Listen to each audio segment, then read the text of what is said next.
Parameswara ialah putera raja dari Palembang. Palembang ketika itu adalah di bawah naungan Majapahit. Pada tahun 1390, Parameswara telah berkahwin dengan seorang puteri kepada Maharaja Majapahit dan menjadi pendukung setia kepada bapa mertuanya. Tidak lama kemudian, Parameswara telah mengingkari janji setianya kepada Maharaja Majapahit.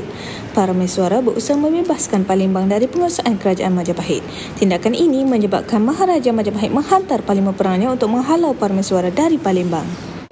Parameswara telah melarikan diri ke Temasek, iaitu nama lain bagi Singapura, bersama pengikut dan ahli keluarganya. Pada waktu itu, Temasek diperintah oleh seorang Gubernur Melayu dari Patani yang dilantik oleh Raja Siam bernama Temagi. Parameswara telah membunuh gubernur itu dan mengisytiharkan dirinya sebagai pemerintah Singapura. Kejadian ini menimbulkan kemarahan kepada Siam. Parameswara melarikan diri ke Muar sebelum Siam sempat menyerangnya dan menetap di situ selama kira-kira 2 tahun.